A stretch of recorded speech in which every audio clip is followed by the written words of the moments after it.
Sir Chinnappa Ganesan sir, வணக்கம் sir. வணக்கம் வணக்கம் வணக்கம் வணக்கம் சார். வணக்கம் சார். ஒரு சில நிமிடங்களுக்கு முன்னாடி பாத்தீங்கன்னா ரொம்ப நேரமாவே இந்த அண்ணாமலை அவர்கள் தலைவர் பதவியிலிருந்து மாற்றப்படுகிறார், புதிய தலைவர் அடுத்ததாக வானதி சீனிவாசனோ இல்ல நயினா நாகேந்திரனோ அடுத்து அறிவிக்கப்படலாம் அப்படின்ற செய்தி வலம் வந்துகிட்டே இருக்கு. உண்மை தகவல் என்ன சார் உங்களுடைய கருத்துல இருந்து? தமிழிசை விட்டுவிட்டியா நீங்க? ஆமா, அவங்களும் ரேஸ்ல இருக்காங்களோ? அவங்க தகுதியிலன்னு சொல்லிவிட்டியா? சொல்லிட்டாங்களா? சொல்லுங்க சார். அதாவது என்ன சார் இப்போ? அதாவது 100% இது பொய் செய்தி. திரு அண்ணாமலை ஐபிஎஸ் தான் அடுத்த 2026 வரைக்கும், அடுத்த 3 ஆண்டுகள் அப்படி எடுத்துடுங்க. 2026 தேர்தல் முடிஞ்ச பிறகு கூட குறைந்தபட்சம் இன்னும் 3 வருஷம் அவர் தான் தமிழகத்தினுடைய பாஜக மாநில தலைவராக நீடிப்பார். ஒருவேளை தேவைப்பட்டுச்சுன்னா கட்சி இன்னொரு எக்ஸ்டென்ஷன் கொடுக்கலாம். அது கட்சி எடுக்கிற முடிவு தான். ஒன்றும் அதில் பெரிய சட்டங்கிட்டம்லாம் ஒன்றும் கிடையாது. கட்சியினுடைய பயிலாப்படி 2 தடவை ஒரு தடவை கண்டினியூஸா பதவி இருக்கலாம், 3வது தடவை பெரும்பாலும் வாய்ப்பு இல்லை, அவ்வளவுதான். ஆனா இருக்கக்கூடாதுன்னு எதுவும் கிடையாது. எக்ஸ்டெண்ட் பண்ணி இன்னும் 1 வருஷம் 2 வருஷம் இடுங்க. 2029 பாராளுமன்ற தேர்தலையும் அண்ணாமலை ஐபிஎஸ் தலைமையில இருந்தா நல்லதுன்னு நினைச்சாங்கன்னா கண்டினியூ பண்ண வைக்கலாம்.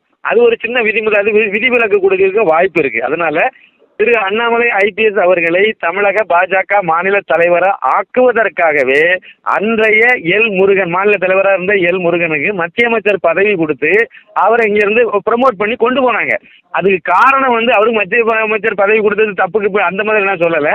அவரை இவர் அண்ணாமலை ஐபிஎஸ்க்கு மாநில தலைவர் பதவியை கொடுக்கணுங்கிற நோக்கத்துக்காக அவருக்கு ப்ரமோஷன் கொடுத்து கொண்டு போனாங்கிறதா 100% உண்மை. அப்படிப்பட்ட அண்ணாமலை ஐபிஎஸை எப்படி சார் மாற்றுவாங்க?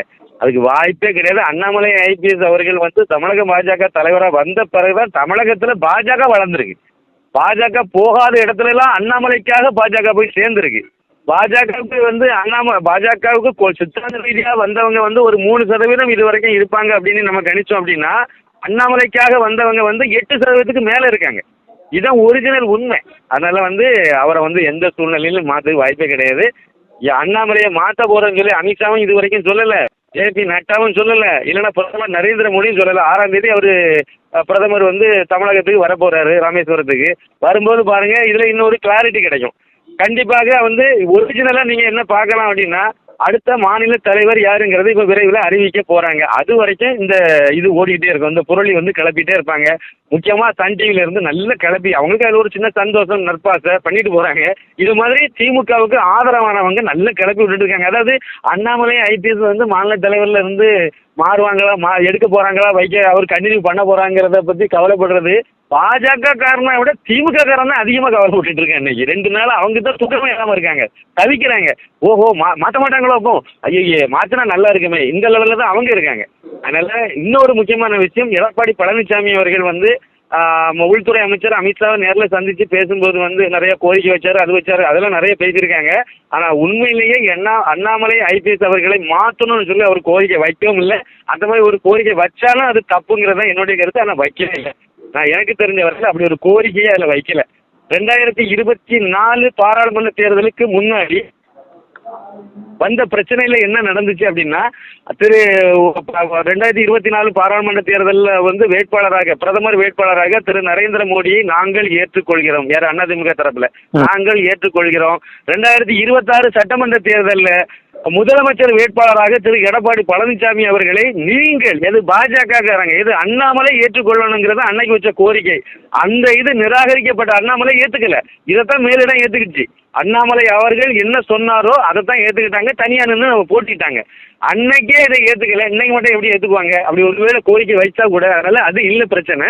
இவங்க வேற கதையை சொல்லிட்டே இருக்காங்க. உண்மையிலேயே அன்னைக்கு எடுத்த முடிவுல தான் திரு அண்ணாமலை ஐபிஎஸ் இன்னைக்கும் உறுதியா இருக்காரு. அதுதான் அன்னைக்கு தெளிவா சொன்னார். நான் வேற யாரையோ கொண்டு போய் முதலமைச்சர் ஆக்குறதுக்காக நாங்க வரல. நான் வந்தது பாஜகவை தமிழகத்துல ஆட்சி பீடத்துல உட்கார வைக்கிறதா வந்திருக்கேன். அந்த வேலையை தான் நான் செய்ய போறேனே ஒழிய மற்றபடி இன்னொருத்தர் கட்சியை வளர்க்கறதுக்கு, இன்னொருத்தர் முதலமைச்சர் ஆக்குறதுக்கு நான் வரலன்னு சொன்னாரு. குறிப்பாக அது யாரை பார்த்து சொன்னதுன்னா, எடப்பாடி பழனிசாமியை பார்த்து சொன்னது. அந்த ஸ்டாண்டில் இன்னைக்கு வரைக்கும் இருக்காது. அதுக்கு அவர் சொன்ன வார்த்தை தான், நான் ஒரு சாதாரண தொண்டனாக, அன்னைக்கு இதுதான் சொன்னார், தொண்டனாக கூட ஒருவேளை அந்த மாதிரி ஒரு நிலை வந்தாதான் நல்லதுன்னு மேலிடமே முடிவு செய்தா கூட, அப்போ நீங்க அந்த நிலைப்பாட்டில் நானும் கட்சி தலைவராக இல்லாம தொண்டனா இருந்து சேவையாற்றுறேன். ஆனால் பிரச்சாரம் பண்ணி நீங்கள் எடப்பாடி பழனிசாமி முதலமைச்சர் ஆகுங்கன்னு சொல்லிட்டு நான் பிரச்சாரமே பண்ண மாட்டேன். அதுக்கு அவர் தகுதியானவர் இல்லைங்கிறது தான் அண்ணாமலையுடைய நிலைப்பாடு. அதில் உறுதியாக இருக்காரு. எடப்பாடி பழனிசாமிக்கு தேவை அது பாஜகவினுடைய கூட்டணி. இல்லைன்னா இந்த 2026 எலெக்ஷனுக்கு பிறகு அவர் வந்து நான் என்னுடைய வழக்கமான டயலாக் தெருவும் தென்னையுமா ஆக போறாரு. அதனால அதுல இருந்து தப்பிக்கக்கூடிய கடைசி முயற்சியாக பாஜக விட தயவு தேவை. அதனால இங்க இருந்து பிளைட் ஏறி அங்க போய் அவருக்கு அங்க போய் நிக்கிறாரு. ஆனா அண்ணாமலைக்கு அது தேவையில்லை. பாஜக ஒண்ணு இங்க ஆட்சி பிடிக்கிறதால ஒன்றும் குடிமூழ்கி போகாது. அதனால அவங்க அதை கவலைப்பட மாட்டாங்க. 2024 கொஞ்சம் எம்பிக்கள் வந்தா நல்லா இருக்கும்னு நினைச்ச அந்த நேரத்திலேயே அண்ணாமலைக்காக ஒரு பெரிய ரிஸ்க் எடுத்ததுனால என்ன விளைவு? தமிழகத்துல பாஜகவுக்கு 11.24% ஓட்டு இருக்குங்கிறத நிரூபிச்சிருக்காரு அண்ணாமலைனால இந்த அளவுக்கு வளர்ச்சியை கொண்டு வந்திருக்காரு. அடுத்து நம்ம 2026 ஆட்சி கூட்டணி ஆட்சி அமைக்கக்கூடிய அளவுக்கு அவர் பிளான் பண்ணி போயிட்டே இருக்காரு. அண்ணாமலை அண்ணாமலையுடைய பேச்சை கேட்டார்னா எடப்பாடி பழனிசாமி தப்புவாரு. இல்லைன்னா ஒன்றும் இல்லாமல் நான் சொன்ன மாதிரி ஆயிடுவாரு. அண்ணாமலை என்ன சார் கோரிக்கை வைக்கிறாரு அவர்கிட்ட எடப்பாடி பழனிசாமிகிட்ட? கட்சியை ஒருங்கிணைங்கன்னு சொல்றாரு, இது தப்பா? அதிமுகவை பலப்படுத்துங்கன்னு சொல்றாரு. ஓபிஎஸ் உள்ள கொண்டு வாங்க, தினகரன் அந்த அவரை கொண்டு வாங்க, சசிகலா அந்த மாதிரி கொண்டு வாங்க, இதை சொல்றாரு. இதுல அவருக்கு என்ன பிரச்சனை? கொண்டு வர வேண்டியதானே, அவருக்கு கொஞ்சம் இறங்கி போக வேண்டியதானே, பேச்சுவார்த்தை நடத்த வேண்டியதானே. அது பண்ணவே மாட்டான் அப்படிங்கிறது நினைக்காரு. அப்போ பண்ணலன்னா அவரை மட்டும் நம்ம ஏன் தூக்கி சுமக்கணுங்கிறது அண்ணாமலையுடைய நிலைப்பாடு. ஆனா ஒண்ணு உறுதி, அவர் அந்த நிலைப்பாட்டுல எடப்பாடி பழனிசாமி இதுதான் அப்படின்னு சொல்லி உறுதியா அவங்க இருக்கிறதாக சொல்லிட்டாங்க. அதனால கண்டிப்பாக அதிமுக மறுபடியும் உடையும். செங்கோட்டையின் தலைமையில் ஒரு பெரிய அணி உருவாகும். அந்த அணி வந்து எங்களுக்கு தான், நாங்க தான் உண்மையான அதிமுக, எங்களுக்கு ரெட்டையில சின்ன எங்களுக்கு தான் சொல்லி அவங்க கிளைம் பண்ணுவாங்க. தேர்தல் கமிஷன் ரெட்டையிலேயே முடக்க போகுது. ஏற்கனவே கோர்ட்ல வேற சொல்லிவிட்டாங்க. அடுத்து இன்னொரு கேஸ் வேற இருக்கு. இதெல்லாம் சேர்ந்து மொத்தத்தில் ரெட்டையில வந்து எடப்பாடி பழனிசாமிக்கு என்ன கிடைக்காது. அவர் வந்து அவர்கிட்ட இருக்கக்கூடிய ஆட்களும் வந்து எம்எல்ஏக்கள், இப்ப சிட்டிங் எம்எல்ஏக்களுக்கு பல பேர் வந்து செங்கோட்டையின் பக்கமாக தாவிடுவாங்க. செங்கோட்டையன், அப்புறம் வந்து மற்ற தலைவர்கள், அப்புறம் வந்து ஓ பன்னீர்செல்வம், அப்புறம் தினகரன், அப்புறம் சசிகலா, இவங்கெல்லாம் சேர்ந்து நாங்க தான் உண்மையான அதிமுக மக்கள்கிட்ட போய் நிற்பாங்க. மக்கள் இவங்க தான் ஏற்றுக்குவாங்க. எடப்பாடி பழனிசாமியை ஏற்கனவே ஏற்றுக்கல, நிராகரிச்சுட்டாங்க. அதை டிக்ளேர் பண்ற விதமாக 2026 தேர்தல் இருக்கும். அவர் தனியா நின்னார்னா இதான் நடக்க போகுது. பொறுத்திருந்து தான் இதை பார்க்கணும். சரி, இல்ல என்னுடைய கேள்வி என்னன்னா, இப்ப அதிமுகவுடன் கூட்டணி வைத்தால் நான் கட்சியில தலைமை பதவி வந்து விலகிடுவேன்னு அண்ணாமலை அவர்கள் பேசின ஒரு பேச்சு இப்ப வைரல் ஆகிக்கிட்டு இருக்கு. இல்ல அப்படி பேசவே இல்லை அவரு. இல்ல அப்படி அவர் அந்த வார்த்தையை பயன்படுத்தவே இல்லை. இந்த திராவிடியா மாடல் ஊடகங்கள் வந்து அந்த மாதிரி அவர் வந்து சொன்னதாக டெம்ப்ளேட் கிரியேட் பண்ணி அழகா போஸ்டர் போட்டுட்டு இருக்காங்க. நீங்க அந்த வீடியோ நீங்க எடுத்து பார்த்தீங்கன்னா அந்த வீடியோல அந்த மாதிரி அவர் சொல்லவே இல்லை.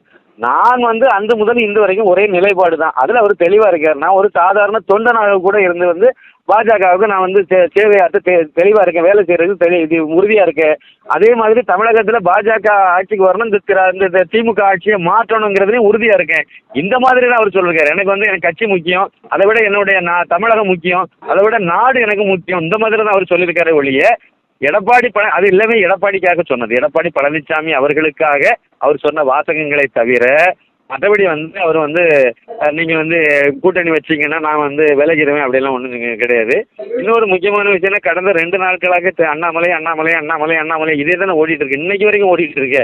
இப்போ சமீபத்தில் 1 மணி நேரத்துக்கு முன்னாடி கூட நம்ம பேசிட்டு இருக்கிறதுலேருந்து 1 மணி நேரத்துக்கு முன்னாடி கூட இது சன் நியூஸ்ல வந்து இப்படி தானே கார்டு போட்டு விட்டாங்க அவங்க வந்து. ஆனா பாருங்க, இந்த பக்கம் அண்ணாமலையே மாற்ற போறாருன்னு சொல்லிட்டு கடைசியில் செல்வ பெருந்தகையை மாற்ற போறாங்கன்னு நினைக்கிறேன். அதான் இப்போ லேட்டஸ்ட் கரண்ட் அப்டேட் இப்போ அதான் ஓடிட்டு இருக்கு. செல்வ பெருந்தகையை தூக்கி மாநில தலைவர், அந்த காங்கிரசினுடைய மாநில தலைவர் பதவியிலிருந்து இப்போ அவரை பிடிங்கி விட போறாங்க. ஊழல் பெருச்சாளி பெரிய இது வந்து குற்றச்சாட்டு அவரை தூக்க போறதா ஒரு லேட்டஸ்ட் தகவல் வந்திருக்கு. அதான் அண்ணாமலையை கண்டிப்பா மாற்ற மாட்டாங்க சார், மாற்ற மாட்டாங்க. அவர் அந்த வழியில தான் இருப்பாரு. அவருக்கு நல்ல நேரம் ஆரம்பிச்சிட்டு, எடப்பாடி பழனிசாமிக்கு கெட்ட நேரம் ஆரம்பிச்சிட்டு. இதுதான் உண்மையான விஷயம். அதனால அவர் கண்டிப்பா அவரை வந்து மாற்றவே மாட்டாங்க. திடீர்னு இப்படி அண்ணாமலை அவர்களின் பெயர் வர காரணம் என்ன சார்? ஆக்சுவலா இப்ப கொங்கு மண்டலத்துல எடப்பாடி மட்டும்தான் இருக்கணும், இதுல அண்ணாமலையுடைய ஒரு பயணமும் உள்ள வருது, நமக்கு வந்து அவர் சரிசமமா நிக்கிறாரு அண்ணாமலை அப்படின்ற ஒரு பயத்தினால எடப்பாடி சொல்லாமலும் இருந்திருக்கலாம். ஆனால் அதிகமா மீடியா வெளிச்சம் காட்டுகிறது என்னன்னா, எடப்பாடி விசஸ் அண்ணாமலைன்ற மாதிரி தானே காட்டுறாங்க. ஆமா, அது அந்த மாதிரி உருவாக்கிட்டாரு. இந்த சூழ்நிலை எப்படி உருவாக்கிட்டு, ஆனா அவருக்கு வந்து முதலிருந்தே வந்து அண்ணாமலையினுடைய வளர்ச்சியில வந்து எடப்பாடி பழனிசாமியினுடைய வீழ்ச்சி இருக்குங்கிறது திரு எடப்பாடி பழனிசாமிக்கு புரிஞ்சதுனால அவர் வந்து அண்ணாமலையை ஏத்துக்கல. முதலிருந்தே அதனால முரண்பட்டு தானே போச்சுக்கு. நீங்க இன்னொரு 2-3 விஷயத்த உங்களுக்கு சொன்னா இன்னும் கொஞ்சம் நல்லா இருக்கும். 2 விஷயத்த சொல்றேன், சுருக்கமா சொல்லிடுறேன். 2 சம்பவங்கள் சொல்லிடுறேன். விஷயம் எல்லாம் 2 சம்பவம். ஒரு சம்பவம் வந்து அண்ணாமலை ஐபிஎஸ் வந்து மாநில தலைவர், பாஜகவினுடைய மாநில தலைவராக வந்த உடனே நடந்த தேர்தல் வந்து ரொம்ப குறுகிய காலத்துல நடந்த தேர்தல் வந்து நகர்ப்புற உள்ளாட்சி தேர்தல். அந்த தேர்தலில் அப்போ வந்து பாஜக எல்லாமே வந்து தேசிய ஜனநாயக கூட்டணி தான். அதாவது யாருக்கு எந்த தொகுதி எல்லாம் பிரிச்சு கொடுக்குற இடத்துல அதிமுக இருந்துச்சு. அதுலயும் குறிப்பாக எடப்பாடி பழனிசாமி இருந்தார் அந்த இடத்துல. அவர் தான் மற்ற பாஜகவுக்கு இவ்வளோ சீட்டு, இவங்களுக்கு இவ்வளோ சீட்டுலாம் சொல்லி பிரித்து கொடுத்துட்டு இருந்தார். அந்த நேரத்தில் எடப்பாடி பழனிசாமி அவர்கள் அண்ணாமலையை ஒரு பொருட்டாவே மதிக்கல, நினைக்கல. அவரை வந்து சாதாரண ஒரு ஏதோ ஒரு துரும்பு மாதிரி அவர் மதிச்சு அவரை வந்து அலங்கழிச்சு இன்சல்ட் பண்ணி அதை கிண்டல் பண்ணி கேலி பண்ணி மீட்டிங்னு சொல்லி வர வச்சு கூட்டணி பேச்சுவார்த்தை நடத்துறேன்னு சொல்லி கூட்டு வச்சுட்டு அவங்களுக்கு இழிவுபடுத்தி இதை இவ்வளவுத்தையும் ஒரு பொறுமையா ஒரு ஐபிஎஸ் ஆஃபீஸர் பொறுமையா பார்த்துட்டு இருந்தார், கேட்டுட்டு இருந்தார். திடீர்னு பார்த்தாரு, ஒரு வாரம் தான் என்னமோ இருக்கு, இனிமே பேச்சுவார்த்தை நடத்தி ஒன்றும் ஆகாது. உடனே பாஜகவனுடைய மூத்த தலைவர்கிட்ட சொல்லி இதான் என் நிலைப்பாடு, அதனால நம்ம சரியா தான் இனிமே தேர்தலை சந்திக்கணும்னு சொல்லி உடனே பிரஸை கூப்பிட்டாரு, கமலாலயத்தில் வச்சு அறிவிச்சார். ஆனா தேசிய ஜனநாயக கூட்டணியில் நாங்க இருக்கோம், ஆனா இந்த தேர்தலில் நாங்க தனித்து நிக்க போறோம் அப்படின்னு சொல்லிட்டு அவர் அறிவிச்சாரு. அண்ணாமலை கொடுத்தாரு முதல் அட்டி, அன்னைக்கு தான் வச்சாரு, ஆரம்பிச்சாரு. அன்னைக்கு போட்டாரு முதல் இது போட்டு அழகா சொன்னாரு, சொன்னபடியே நின்னாரு. கடைசியில் வந்து பாஜக தான் வந்து தமிழகத்தில் 3வது பெரிய கட்சி அப்படிங்கிறத அந்த நகர்ப்புற உள்ளாட்சி தேர்தல் நிரூபிச்சது. பாஜக வந்து பல இடங்கள்ல வந்து அதுக்கு பிறகு அதிமுக இல்லாத அளவுக்கும் போயிட்டு சட்டம் பாராளுமன்ற தேர்தலில் இதை அங்கதான் ஆரம்பிச்சது. அதே மாதிரி ஈரோடு கிழக்கு சட்டமன்ற இடைத்தேர்தலும் இதே மாதிரி ஒரு சம்பவம் ஒன்று நடந்துச்சு. அதுல வந்து எடப்பாடி பழனிசாமி அவர்கள் வந்து அவருக்கு ரெட்டையில சின்ன வேணும்னா ஓபிஎஸ்னுடைய தயவு தேவைப்பட்டுச்சு. அவருக்கு ஏதாவது தேவைன்னா எவன் காலிலனாலும் விழுவார். அதே மாதிரி ஓபிஎஸ் தயவு தேவைப்பட்டுச்சு. அதுக்கு நேரடியாக பன்னீர்செல்வம் அவர்கள்ட்ட பேசுறதுக்கு அவருக்கு அந்த பிரிஸ்டேஜ் இடம் கொடுக்கல.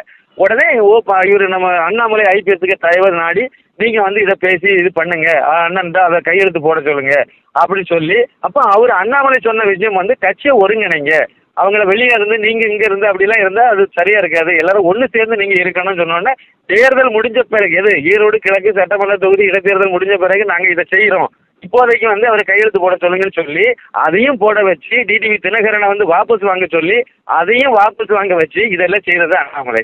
கடைசியாக தேர்தல் முடிஞ்சோன்னு அவர் என்ன வேலை பார்த்தாரு? அதை பத்தி கவலையே படலையே, மதிக்கலையே. முதலமைச்சர் நாற்காலியை கொடுத்ததே வந்து அந்த அம்மா சசிகலா அவங்களே வந்து பதவியில உட்கார்ந்துட்டு கட்சியை விட்டே தூக்கி விட்டாரு எடப்பாடி பழனிசாமி, அனுப்பி விட்டுட்டாரு. அவர்கிட்ட போய் இதெல்லாம் எதிர்பார்க்க முடியுமா? அண்ணாமலை சான்ஸ் கொடுத்தாரு, ஒவ்வொரு வாய்ப்பா கொடுத்தாரு, ஒவ்வொரு சந்தர்ப்பத்தை ஏற்படுத்தி கொடுத்தாரு. ஒவ்வொரு சந்தர்ப்பத்திலையும் நான் ஒரு அமாவாசை தாங்கிறத வந்து எடப்பாடி பழனிசாமி மறுபடியும் நிரூபிச்சாரு. அப்படியே நிரூபிச்சுட்டு போனாரு. இப்போ அது கரெக்டா வந்து நிக்குது, நிறுத்தி போச்சுது, பெரிய லெவல்ல வந்து நீங்க வெடிச்சுட்டு செதறுது. இப்போ அதனால என்ன வந்து திரு அண்ணாமலை ஐபிஎஸ் வந்து என்ன சொல்றதோ அதுதான் வந்து மோடியும் கேட்பாரு, அதுதான் அமித்ஷாவும் கேட்பாரு, அதுதான் நடைமுறைக்கும் வரும். ஒருவேளை நீங்க வந்து மாத்த மாட்டாங்கன்னு சொல்றீங்க, ஆனா அதிக அளவுல பேசப்படுறது மாத்திடுவாங்கன்னு சொல்றாங்க. ஒருவேளை உண்மைக்கு புறம்பாக இருந்தாலும் மாற்றப்பட்டு விட்டால் அண்ணாமலை நிலை என்னவாகும், பாஜக கட்சியின் நிலைமை என்ன ஆகும் தமிழகத்துல? இல்ல அவரை மாத்த மாட்டாங்கிறது 100% எனக்கு நம்பிக்கை இருக்கு. அதான் வந்து எனக்கு தெரிஞ்ச சோர்ஸ் எல்லாம் தான். அதனால வந்து 100% அவர் மாத்த மாட்டாங்க. அப்படியே ஒருவேளை மாத்த மாட்டாங்க சார். அது மாத்தினாங்கன்னா நம்ம வந்து பாஜக தமிழ்நாட்டில் அது ஒரு மிகப்பெரிய சரிவு தான் சந்திக்க வாய்ப்பு. நிச்சயமா அதுக்கு பிறகு பாஜக வளர்ச்சி இருக்குன்னு சொல்ல முடியாது. மறுபடியும் அந்த நோட்டா கட்சிங்கிற மாதிரி பேருக்கு தான் எடுக்க வாய்ப்பு. அதைத்தான் இவங்க எதிர்பார்க்குறாங்க. அதுக்கு தான் இருக்கக்கூடிய நிறைய மூத்த பத்திரிகையாளர்கள்ல இருந்து ஆரம்பிச்சு எல்லாருமே அதை தான் எதிர்பார்க்குறாங்க. அதை நோக்கி தான் அவங்க வந்து பேசிட்டு இருக்காங்க. அதனாலதான் தொடர்ந்து வந்து அந்த பாயிண்டையே அழுத்திட்டு இருக்காங்க. பாஜகவுக்கு ஆதரவா சொல்லக்கூடியவங்க எல்லாருமே இந்த கருத்தை வந்து பெரும்பாலானவங்க இந்த கருத்தை தான் பேசிட்டு இருக்காங்க. அது வந்து எடப்பாடியை வந்து இவங்க கொண்டாடுறதும் ஏத்துக்கணும், அண்ணாமலை இல்ல அண்ணாமலையை மாத்தி விடுவாங்க, அது வந்து உறுதிங்கிற மாதிரி எல்லாம் பேசி இன்னைக்கு கிளப்பி விட்டுட்டு இருக்காங்க. இதெல்லாம் வதந்தி, இதுல எதுவுமே உண்மை கிடையாது. ஒரு 4 நாளையில 6ஆம் தேதி அன்னைக்கே ஏறக்குறைய இது முடிவுக்கு வந்துடும் நான் நம்புறேன். மோடி பிரதமர் நரேந்திர மோடி இங்க வரும்போது இது வந்து அநேகமா முடிவுக்கு வந்துடும். Okay sir, okay sir. எங்களுடைய கேள்விக்கு நேரத்தை ஒதுக்கி பதில் தம்பிக்கு ரொம்ப நன்றி சார். மிக்க நன்றி. வணக்கம். Okay sir, thank you. வணக்கம் சார், வணக்கம்.